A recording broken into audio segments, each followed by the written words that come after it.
Now let's begin with security matters. Panic has gripped residents of Grow Homes Estate in Chikakore, Kubwa, following a fresh attack by gunmen in the early hours of Monday.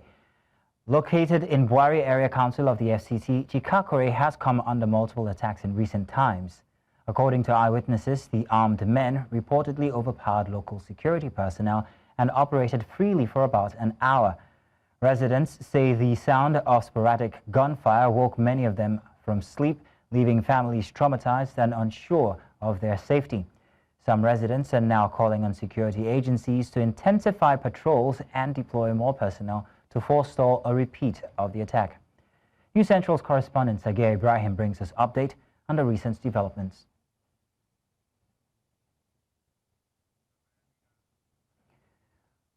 We'll bring you that package subsequently. Do stay with us. Now, officials from the Federal Capital Territory Administration under the leadership of Minister Federal Capital Territory Nyesom Wike have sealed the national headquarters of the People's Democratic Party. This action follows the FCTA's recent announcement on Sunday, stating its intention to reclaim properties affected by the revocation of 4,794 land titles due to non-payment of ground rent spanning 10 to 43 years. At exactly 2:06 p.m., a group of FCTA staff locked the entrance gate of Wadata Plaza, the PDP's national secretariat, located in Wuse Zone 5, Abuja.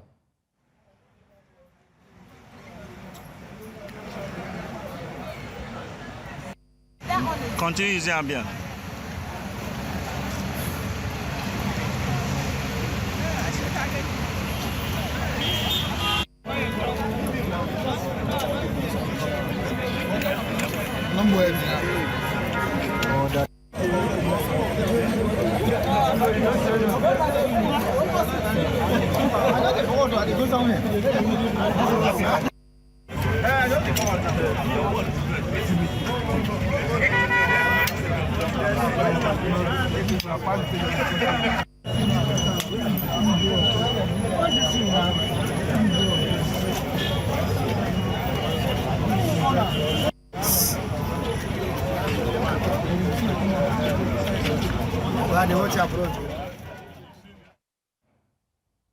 And now back to our previous story, where we would be bringing you that report by Sagir Ibrahim regarding the attack on Chikakore, Kubwa, Grow Estate homes. Here it is now. In the wee hours of May 25th, it was reported that armed assailants had entered Grow Homes Estate, situated somewhere in Chikakore around the Kubwa axis of the Federal Capital Territory, where no less than 3 individuals were abducted. Now, developments getting to us shows that around 2 of these individuals managed to escape. However, 1 individual was unfortunately taken away by the armed assailants. Up until this moment, no word has been heard from the abductors. However, residents of this estate, Grow Homes, right now behind me is the gate of the estate, are saying this isn't the first time that this incident has happened, whether in the estate or even in the suburb. As a matter of fact, they mentioned that quite a number of individuals who reside in this estate have now vacated the premises less than 10 hours after the abduction has happened. And some of the residents will be speaking to us to give their 2 cents on these developments. Mr. Oshane. Okay, good afternoon. My name is Mr. Igwe Overcomer Obinna. I'm a resident of Grow Homes Estate here. Can you bring us up to speed? What happened last night? Okay, I was not in the estate. I was out. I went for my job when I received a call from the house that the shooting was much, and then I had to leave my workplace because I work in Kubwa. I had to leave, and I went to Phase 4 police station, went to Biachi police station to make a report, and then I was given a number that their team was already in the estate and the rest. So coming back at early hours of today, I just heard that 1 person was kidnapped out of the 3 people, because my friend was in fact, they entered my friend's house, but they were not able to see him because he ran on top of the ceiling. So that was what happened. Yeah. Okay, so it's been a few hours after that development. How have residents been reacting? People have been removing their things from the estate already. Like my friend already has packed out already for now. So does that indicate that this area is no longer as safe as it is? The area is not safe. We need more securities in this area. The area is really, because this is not the first time, this is not the second, this is not the third, this is not the fourth. Like, this is what everybody know about this side. If you ask anybody about Chikakore, they will tell you that kidnapper side. So it's really not advisable. So what we need more is security. If security is here, the place is very safe and okay for us. We like our estate, but we just need security. That's all. Did it seem like the person that was abducted was targeted? Not really, because if it was targeted, they wouldn't have entered only his house, because they went to like 2 or 3 houses before his own. So that's it. Okay. They normally come like that too. That's it. So generally, aside security, what other calls do you have to the government? The government should look into this environment, this area, because the road is the problem of this area. If they can fix this road to bring more people to the area. So I think the road is what is affecting this place, to bring more light into the environment. So they should think about this road. That's what I think. Yeah. Thank you very much. We're still here at Grow Homes Estate, here in Chikakore, Kubwa, FCT, Abuja. We've made several attempts to gain access to the premises and get a feel of what transpired over the course of the night. But unfortunately, we've been denied access into the premises. Earlier, we saw someone who we were directed to meet as the owner of the estate. But unfortunately, as we approached him, he also drove his car away. We also met others who were supposed to be a team of operatives stationed here at the estate. They were adorning mufti, but then were carrying AK-47 rifles. We made another attempt to speak with them just to access the premises, to get a feel of what happened. But unfortunately, still, nobody has spoken with us, save for the only residents who told us what happened over the course of the night. So far, we may have to play a waiting game to see whether we might be able to speak with some other residents and maybe even access the premises to get a feel of what happened. But then we remain here. We'll bring you the details of these developments as they happen. It's Sagir Ibrahim for News Central. Many thanks there to Sagir Ibrahim. Now to politics. The growing conflict between the factions loyal to Oyo State Governor Seyi Makinde and former Rivers State Governor Nyesom Wike has intensified the crisis within the People's Democratic Party, threatening the planned 99th National Executive Committee meeting scheduled for May 27. In a statement released on Sunday, Wike announced his withdrawal from the reconciliation efforts, blaming Oyo State Governor Seyi Makinde and Enugu State Governor Peter Mba for the crisis within the party. It is reported that due to the ongoing crisis and the threat to the NEC meeting, the party's Board of Trustees called for a meeting on today in Abuja. Now to discuss this, we are joined by political analyst Jide Ojo. Jide, good afternoon. Thank you very much once more for joining us this afternoon. It's my pleasure. Good afternoon. Now, Mr. Ojo, to what extent does Wike's exit threaten the internal cohesion and electoral strategy of the PDP ahead of the next electoral cycle, do you think? Well, I don't think we should single out Wike, because what's happening in PDP is an ego problem, and there are different factions with entrenched interest. We have, and until yesterday, I never knew that the Seyi Makinde of Oyo State is no longer a chummy of Nyesom Wike, because you remember that they all worked together to thwart the presidential ambition of Atiku Abubakar in 2023. And it will seem like everybody is pardoning their own canoe now with the press statement released yesterday by Nyesom Wike. Of course, there are those who believe that Nyesom Wike is playing open anti-party, and for that reason should not be allowed to have his way in installing his stooges in the National Working Committee of the PDP. But as he said in that press statement, he has been a major financier of PDP and has even funded the election of some of the governors. And he who pays the piper must dictate the tune. And unfortunately, they will need to massage Wike's ego if he's not going to play the role of a cripple, of a leopard that cannot milk a cow, but who can spill the milk. You can see what happened now. Today, PDP headquarters has been sealed for hoeing ground rate. If all had been well between PDP and Wike, that embarrassment would not have happened. I hope I'm making sense. That embarrassment of having to seal up PDP headquarters, because it's self-indicting. You are a member of the PDP, now you are sealing up the PDP's national headquarters because, according to you, they are owing ground rent. And in time past, even if they are owing, attempts will have been made since the last notice was issued by the PDP leaders to raise that money and pay. At least PDP up to now still have about 11 governors.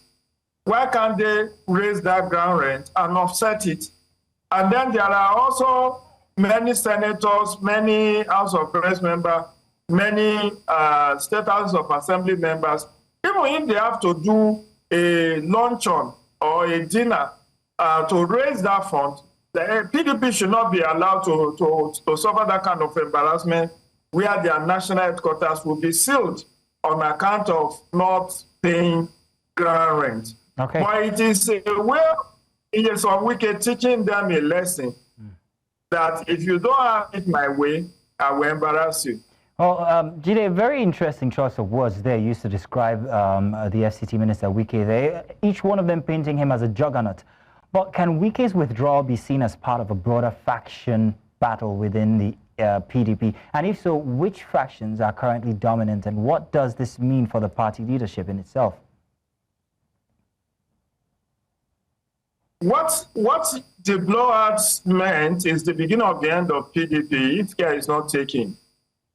Because already it has derailed the National Executive Committee meeting that was initially scheduled for tomorrow. That has been postponed indefinitely. Then the National Convention is also under threat because that may not also happen in August as earlier scheduled. Now, they've set up Bukola Saraki Conciliation Committee. I do hope that Bukola Saraki will be able to concern all the factions that are involved in this crisis so that normalcy can be restored. But in the event that Bukola Saraki cannot reconcile them, that would be there will be need to seek a requiem mass for the PDP, because that means the end of PDP. Because Wike has said will not leave, but he will also not support the party in 2027. All right, now let's talk about the regional interests here. How do regional interests, whether South-South versus Southwest, play into the fallout? Especially with Makinde being a key figure in the Southwest and Wike a key one in the South-South. I didn't get that. So I had asked that we take a look at the regional interests at play here regarding South-South versus the Southwest. We all know that Makinde is a key figure when it comes to the Southwest, and Wike is a key figure in the South-South. So how does this play into the dynamics? Well, already the dynamics is not very good for the PDP. They are about to lose Umueno, the governor of Akwa Ibom State, just because of this crisis. Recall that Umueno last week granted a press interview to a sister TV station saying that he wants to leave, not because he just wants, but because of the intractable leadership crisis in the PDP. For instance, he talked about who to sign the nomination form of candidates in 2027. So if Umueno leaves, Delta governor has left, Cross River is already in the pocket of APC, likewise Edo is in APC. So the only states that are left in APC, PDP, will be Bayelsa and which other one? I'm not sure there is any other one apart from Bayelsa and South-South. But in the Southwest, you have Oyo State and you have Osun State. The Osun State governor has been quiet. He has not openly said where he belongs, but he's up facing the election next year, and he's just biding his time to see where his bed will be watered. So by and large, I think at the regional level, the two states remaining in APC, PDP is Bayelsa and Rivers State. And you know, there are speculations that Sim Fubara may also join the APC in order to survive the onslaught in 2027. That's if he gets reinstated. So on the regional level, I think the PDP is receiving a bloody nose in the South region, and no thanks to people like Nyesom Wike who have said that they will work for APC even when they are in PDP, and that's open anti-party. But then, what about their chairman board of trustees, former Senate president, or former president of the Senate, Adolphus Wabara, that has also openly endorsed Alex Otis, governor in Abia State, for re-election in 2027, when he knows that PDP will most likely fill the candidate for that same position.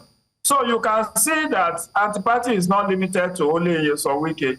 If Adolphus Wabara, who happens to be a number 3 citizen of this country, will play anti-party, despite being the chairman of the board of trustees of PDP, then you cannot single out Nyesom Wike for blame for the anti-party. But the point to note on the whole is that politics is a game of interest. It's not a game of friendship or anything. Today's enemies could become chummies and buddies tomorrow. All right, and that's the nature of politics. And you can see that even 2 years ahead of the next election, there are alignment and realignment of forces. All right, then, Jide Ojo, thank you very much for joining us once again to give us your expert view on the matter. Thank you. It's my pleasure.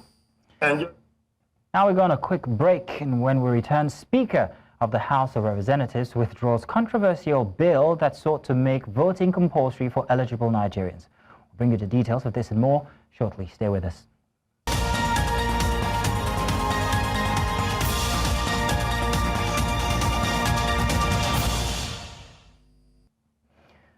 Now let's head to the National Assembly. The senator representing Ekiti Central and leader of the Senate, Okpeyemi Bamidele, has urged Nigerians to refrain from labeling the 10th National Assembly as a rubber stamp parliament. In a statement released on Sunday, Bamidele, who is also the Senate leader, argued that such a characterization is unjustified.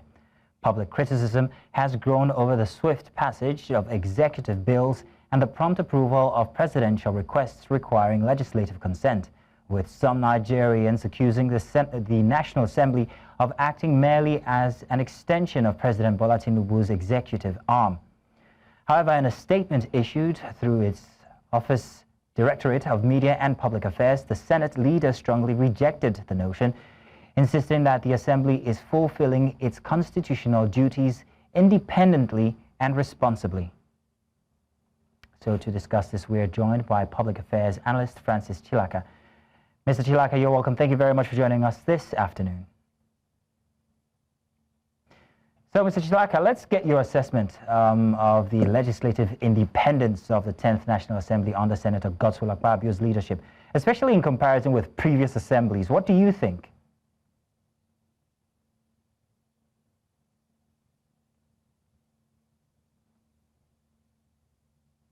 I'm hoping Mr. Chilaka can hear us. We might not have that connection. Oh, unfortunately, we seem to have lost connection with Francis Chilaka, but we will be bringing that discussion perhaps maybe after the next few items. Now, the Speaker of the House of Representatives has withdrawn a controversial bill that sought to make voting compulsory for eligible Nigerians. The bill, co-sponsored by Speaker Tajuddin Abbas and Daniel Ago, who represents Basa Jos North Federal Constituency in Plateau State, passed second reading in the House on the 15th of May. Leading the debate, Ago argued that the proposed amendment of the Electoral Act 2022 aimed to address the persistent issue of low voter turnout in Nigeria. He said enforcing compulsory voting would boost civic engagement and make electoral participation a legal duty rather than a voluntary act.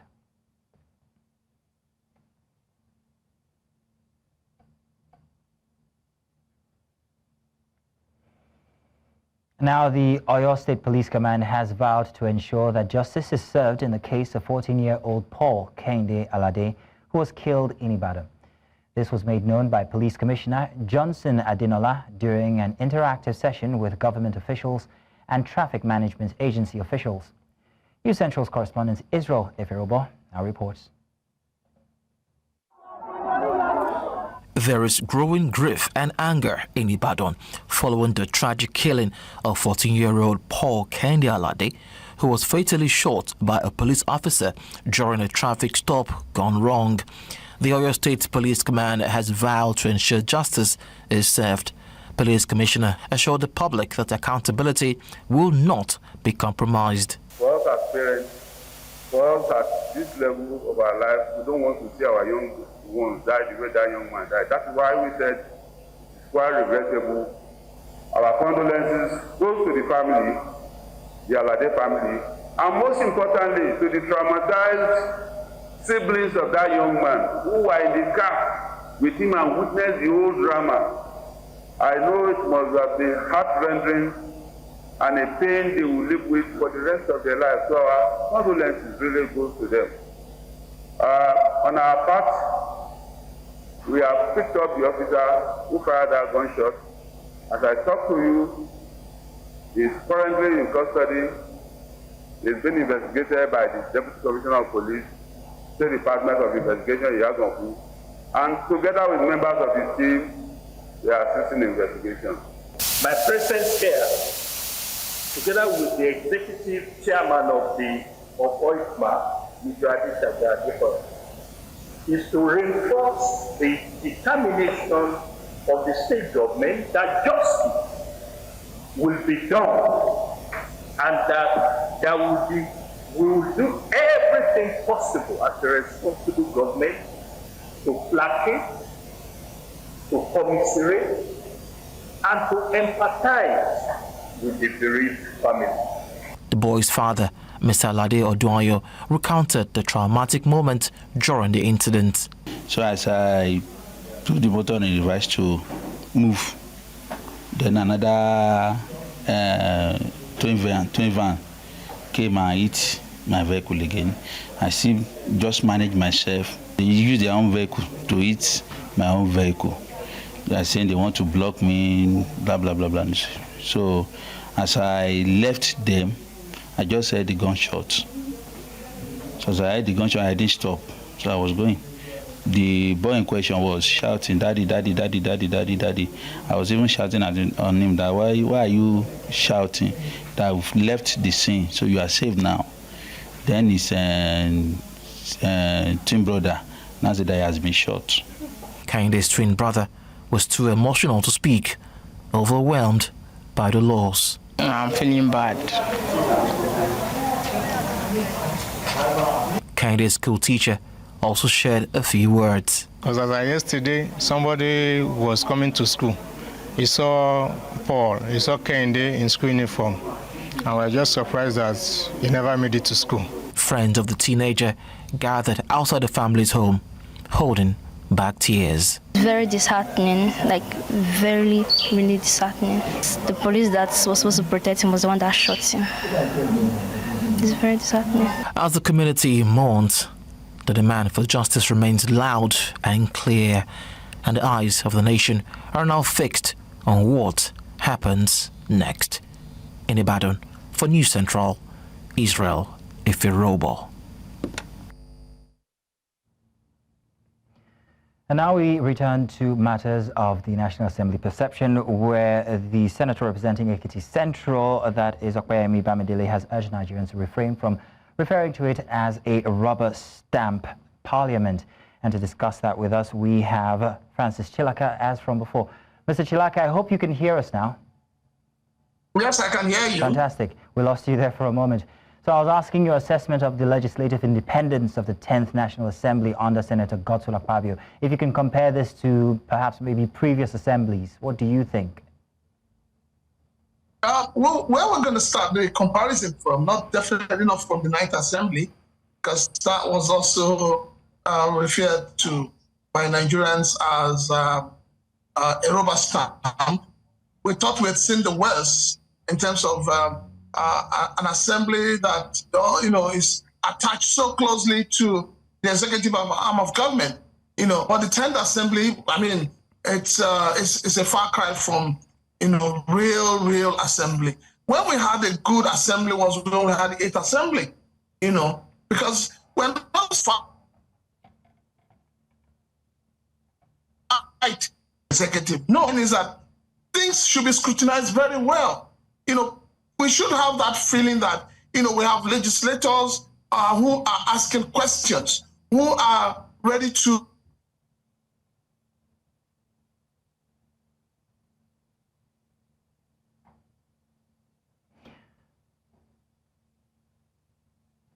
is that. Well, unfortunately, Mr. Chilaka, if you can hear me, we are having problems with the connection here. Not sure where or which side, on what side exactly. But I hear you're back now. I'll let you wrap up on that question. What were you saying? Because we missed out some of it. Can you hear me now? Yes, I can. Okay, so I was saying that we had a semblance of a real assembly when we had the 8th assembly. The 9th assembly and this 10th assembly, there's nothing to write home about. So the National Assembly shouldn't even be bothered. If they are doing their legislative functions very well, they shouldn't be bothered what Nigerians calls them. What they should be bothered about is, are we doing the right thing? If they're doing the right thing, I can assure you that Nigerians will never call them a rubber stamp as parliament. So how can they change this narrative? What do you think they should do to be able to change the perception that they have currently? Well, the only way they can change it is to begin to look at the laws they are passing and begin to ask themselves questions. Are we really representing the Nigerian people? Are we doing things that the Nigerian people want us to do? I mean, I read through when you talk about, the issue of the tax reform. The tax reform it wasn't delayed, it wasn't stepped down because of the Nigerian people. It was because the governors came out and said, this cannot go. If ordinary Nigerians have said this cannot go, the National Assembly will pass it without listening. They don't listen to the Nigerian people. So they need to listen more to those who voted them into power and to realize that sovereignty belongs to the people. That is all the people are asking for. The National Assembly needs to be accountable until these issues are addressed. There's nothing anybody can say that will change it. So their own attitude needs to change for Nigerians to see that they are working and they are ready to, carry out that oversight function that they have without pandering to the whims and caprices of the executive arm of government. Mr. Chilaka, I hear you there. Thank you very much. We'll let you go now before the network does that for us, but we got you loud and clear that time. Listen to the people, you said. Thank you indeed. You're welcome. Now to education. The Academic Staff Union of Universities has given a stern warning to Nigeria's federal government over unresolved issues in its 2009 agreement, which has continued to remain unattended to. The president of the union, Chris Piwuna, spoke to newsmen in Abuja, saying that though the agreement was renegotiated in 2017, the federal government is yet to fulfill its commitments needed to avert future strikes by lecturers. Amadin Uyi compiles this report. The Academic Staff Union had once again expressed its displeasure over government attitude towards agreements reached with the union in the past.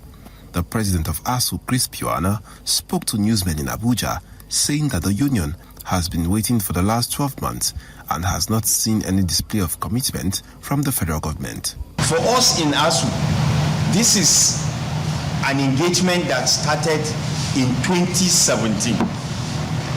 We are talking about engagement on one issue, that is the agreement, 2009 agreement, renegotiated for 8 years.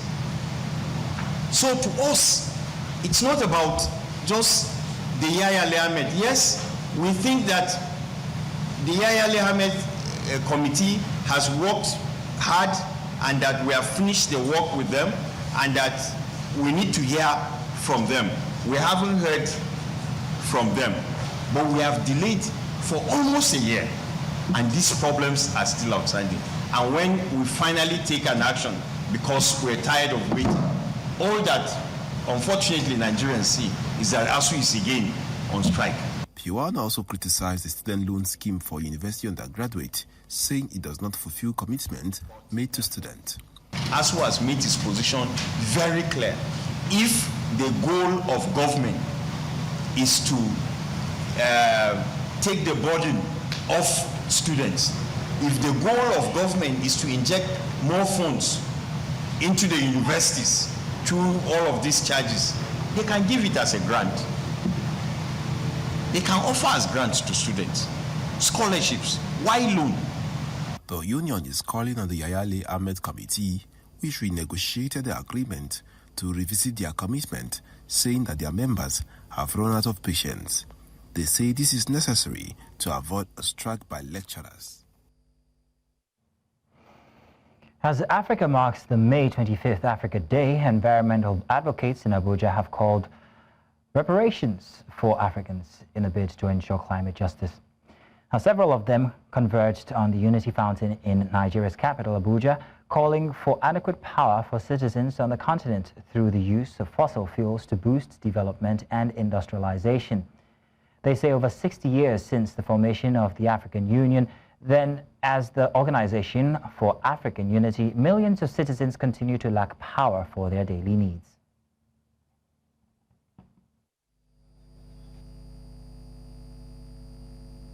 We are here calling for justice for Africans and the people of Africa descent through reparations. Some of these injustices include climate injustice.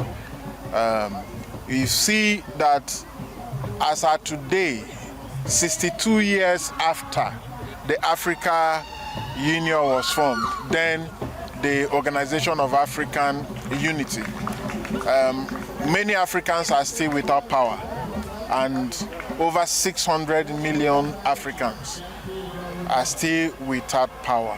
It's a big injustice for the people of Africa. For the continent to develop and move forward, we need power. Coming up, ruling UDPS urges Kabila to stop meddling in DR Congo's affairs. We'll tell you more after the break. Do stay with us.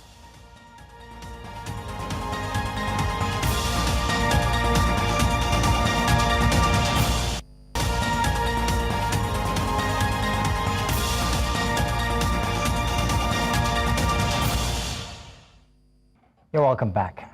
The ruling Union for Democracy and also Social Progress in the Democratic Republic of Congo has launched a fierce rebuke against former President Joseph Kabila.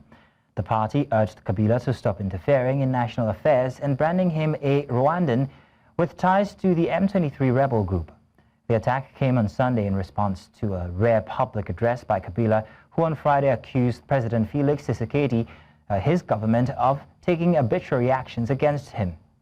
His remarks followed a Senate vote that stripped him of his parliamentary immunity, a step that could lead to charges of treason over alleged links to the Rwandan-backed M23 militia.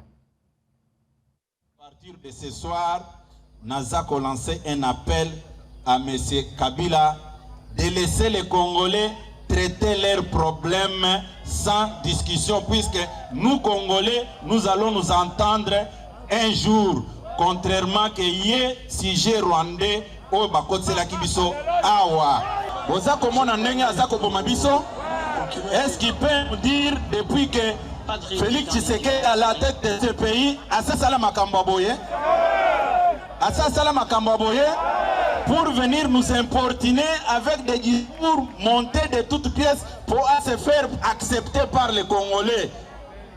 Bomoni ndenge bazako bomaboye. C'est de la même manière qu'on tue nos frères à Goma et à Bukavu. Tango abandé ko recruter 23 azoya na bango awa. Po babo mabiso na ba manifestation. Ayeba kite ke biso tozaki na information nyonso wana. Awa tozana ba famille ya batoyo Kabila aboma bande kona bango. Africans from across the continent who live and work in South Africa gathered in Johannesburg for a solidarity match to mark Africa Day. The 25th of May is dedicated to celebrating the continent's diversity, rich heritage, and the shared journey of its people. News Central's Bongani Sisiba here has more. From the vibrant streets of Johannesburg, a sea of voices rise in solidarity, a testament to the strength of Africa's collective spirit.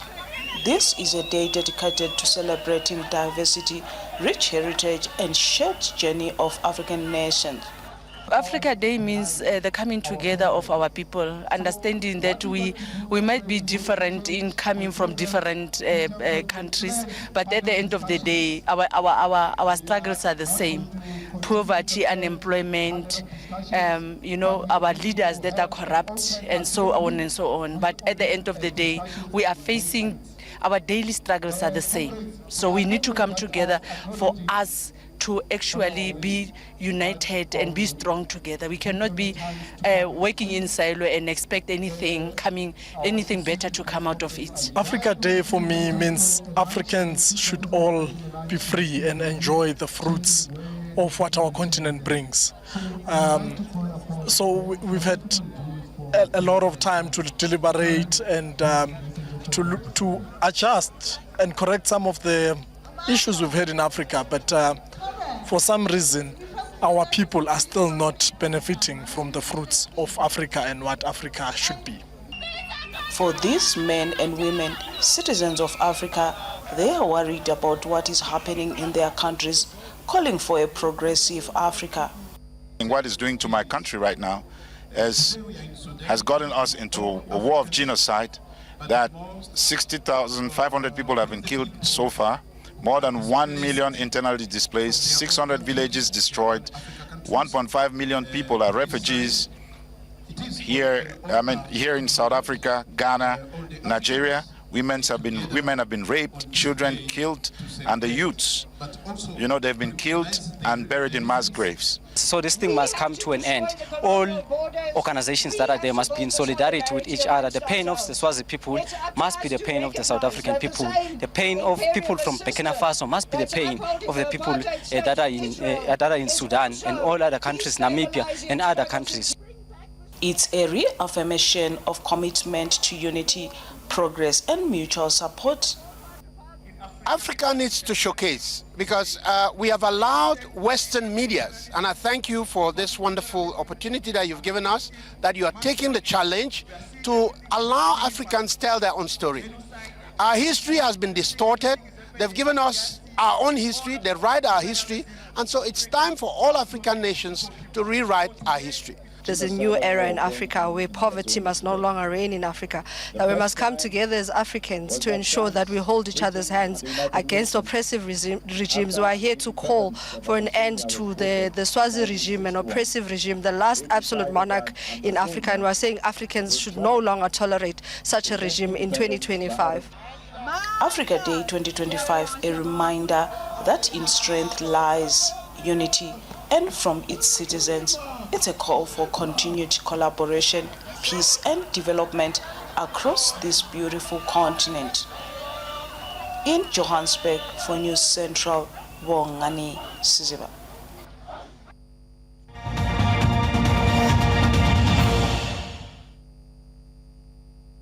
An Israeli airstrike has hit the Fahmi al-Jajawi school in Al-Daraj neighborhood of Gaza City, which had been serving as a shelter for displaced families. The strike caused extensive destruction to the building and its surroundings, where many civilians had sought refuge from the ongoing conflict.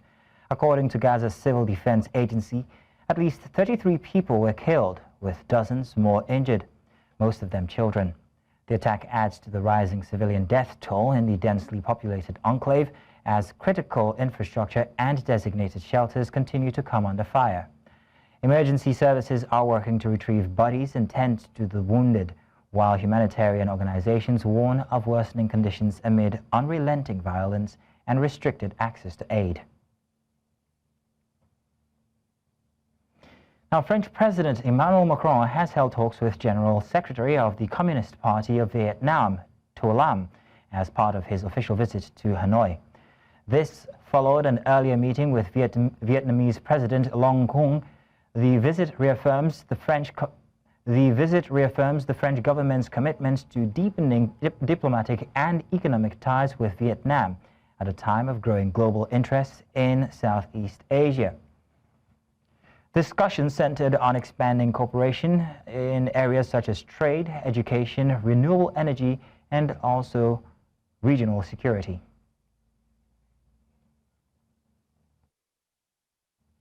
Let's take a break now. When we return, business and sports. Welcome back.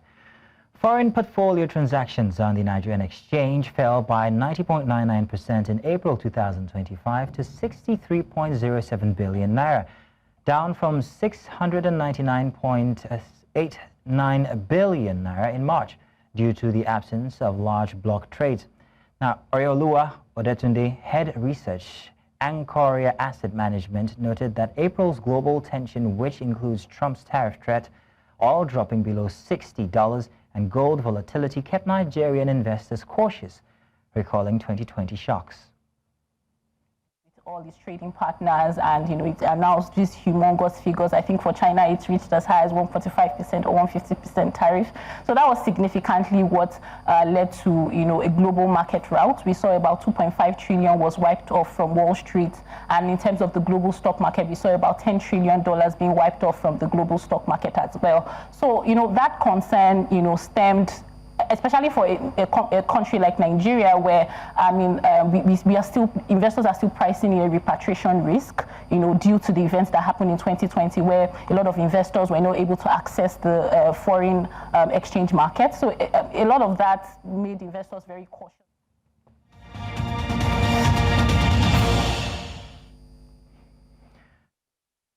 Players have arrived at the Super Eagles camp in London for the Unity Cup Invitational Tournament. 10 home-based players and their official jetted in on Monday morning. They were later joined in camp by 10 foreign-based professionals. 5 more players, Stanley Wabali, Maduka Okoye, Amas Abasogie, Chrysanthus Uche Samuel Chikwueze, and Tolu Aroko Dare, are still being expected in camp. The Super Eagles will come up against external rivals Ghana at the Getch Community Stadium, Brentford, London on Wednesday. Jamaica and Trinidad and Tobago will clash in the opening fixture of the tournament. And former Manchester United boss Erik ten Hag has been appointed head coach of Bayern Leverkusen on a 3-year contract, replacing Xabi Alonso, who departed to manage Real Madrid. The 55-year-old Dutchman returns to management after being dismissed by United in October, with the club struggling in 14th place in the Premier League.